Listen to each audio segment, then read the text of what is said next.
Good morning, everyone. Today we are going to discuss 10 most important questions from chapter Light. The very first question is, what is the nature of image formed by a plane mirror? समतल दर्पण द्वारा बना प्रतिबिंब सदैव कैसा होता है? First option is आभासी और उल्टा, virtual and inverted. Second is वास्तविक और सीधा, that is real and erect. C option is वास्तविक और उल्टा, real and inverted. D option is आभासी एंड सीधा, that is virtual and erect. तो इसका ऑप्शन होता है आभासी एंड सीधा. ओके. यदि कोई समतल दर्पण है ये,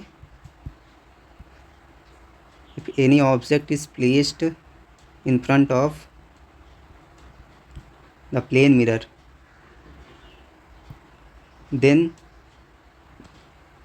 the image is formed at the same distance from the mirror as of the object from the mirror. Okay, if this is point O, this is A and this is B, then O बराबर OB. Okay, this is X, then this will also be X. इसका मतलब अगर कोई वस्तु समतल दर्पण के सामने रखी हुई है तो उसका प्रतिबिंब आभासी, सीधा और दर्पण से समान दूरी पर बनता है. Okay, then D option is correct. Now second one is which mirror is used as a rear view mirror in vehicles. वाहनों में पीछे का दृश्य देखने के लिए किस दर्पण का उपयोग किया जाता है? अवतल दर्पण, उत्तल दर्पण, अवतल लेंस, समतल दर्पण. Concave mirror, convex mirror, concave lens, plane mirror. तो इसका आंसर हो जाएगा उत्तल दर्पण, कॉन्वेक्स मिरर. ओके. ऐसा क्यों होगा? क्योंकि उत्तल दर्पण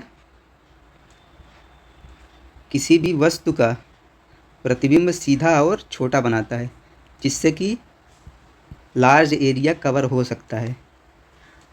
इसीलिए वाहनों के साइड मिरर में उत्तल दर्पण का उपयोग किया जाता है, जिससे कि ज़्यादा एरिया कवर हो सके और ज़्यादा व्हीकल्स उस मिरर में दिख सकें. Okay, then next one, third one is the relationship between the radius of curvature and focal length f of a spherical mirror. इनमें से कौन सा एक गोलीय दर्पण की वक्रता त्रिज्या r और फोकस दूरी f के बीच क्या संबंध है? तो हमें मालूम होना चाहिए कि r is equals to 2f होता है. ओके, वक्रता त्रिज्या फोकस दूरी की दुगनी होती है. ठीक. Now fourth one is how is the refractive index n is related to the speed of light in vacuum, that is c, and in a medium v, that is in the medium light has speed v. किसी माध्यम का अपवर्तनांक n प्रकाश की चाल v और निर्वात में प्रकाश की चाल c से कैसे संबंधित है? तो इसका फार्मूला होता है n is equals to c by v. ये होता है निर्वात में प्रकाश की चाल, निर्वात में प्रकाश की चाल, और ये होता है माध्यम में प्रकाश की चाल.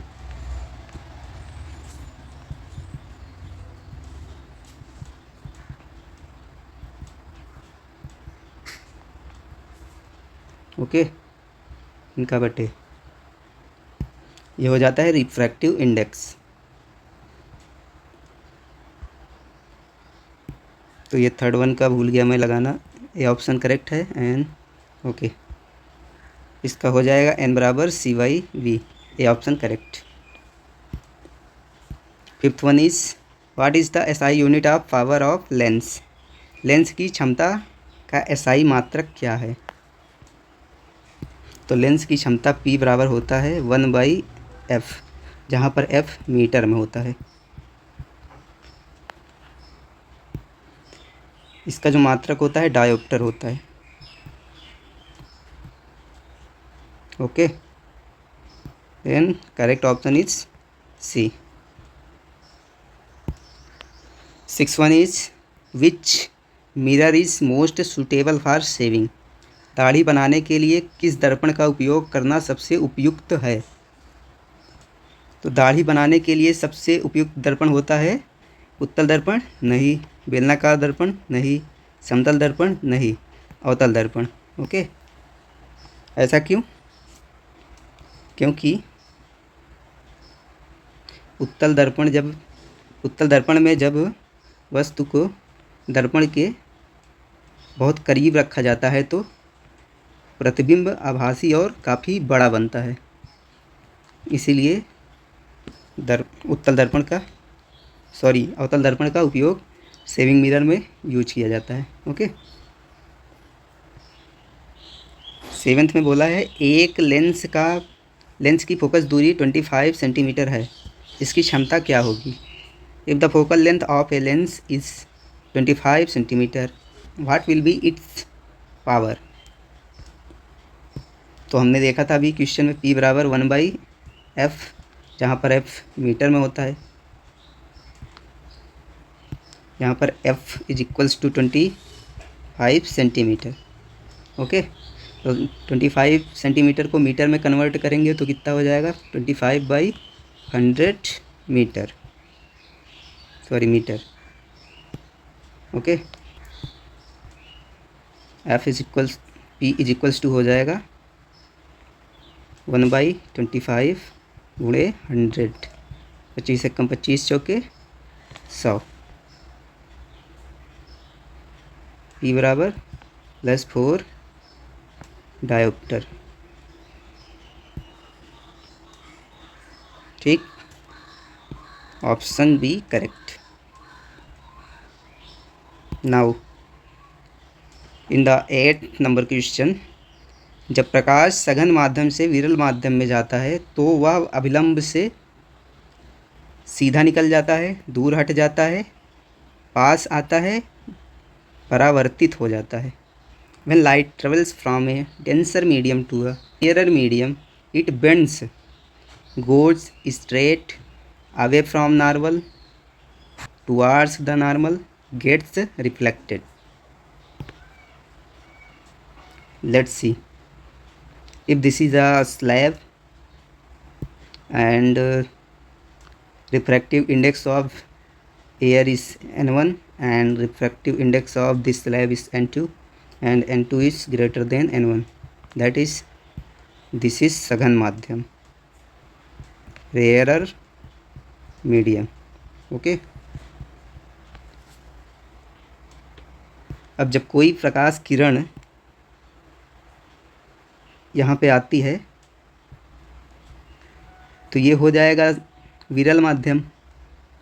जब विरल माध्यम से सघन माध्यम में जाती है प्रकाश किरण तो अभिलंब की ओर मुड़ जाती है। अब यहाँ से प्रकाश की किरण जो निकल रही है ये वाली, ये तो सघन माध्यम में है। Okay, this ray of light is in the denser medium. If this goes from denser medium to rarer medium, this will bend away from normal। okay,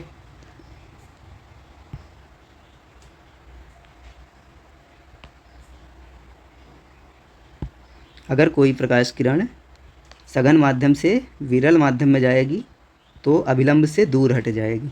ठीक, इसको इंसिडेंट एंगल बोलते हैं और इसको अपवर्तन एंगल बोलते हैं। तो sine I is equal N1 sine I is equals to N2 sine R, इसको बोल देते हैं हम Snell's law. Snell's law. Okay, then option, which option will be correct? विरल माध्यम से सघन माध्यम से विरल माध्यम में जाती है तो दूर हट जाती है। ओके, दर्पण सूत्र कौन सा है? Which is the correct mirror formula? Mirror formula होता है 1/f is equals to 1/v plus 1/u। सो option D will be correct. और लेंस फार्मूला होता है 1/f is equals to 1/v minus 1/u। ये होता है लेंस के लिए।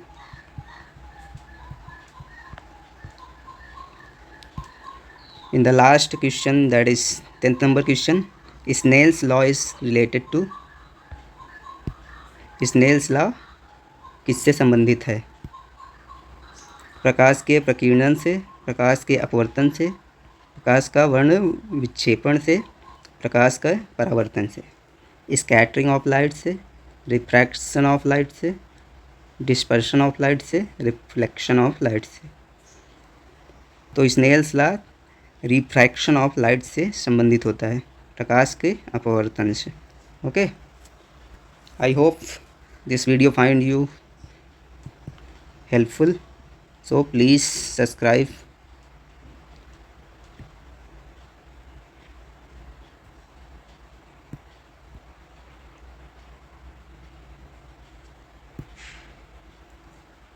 I hope this video finds you helpful, so please subscribe our channel and don't forget to hit the bell icon. Okay.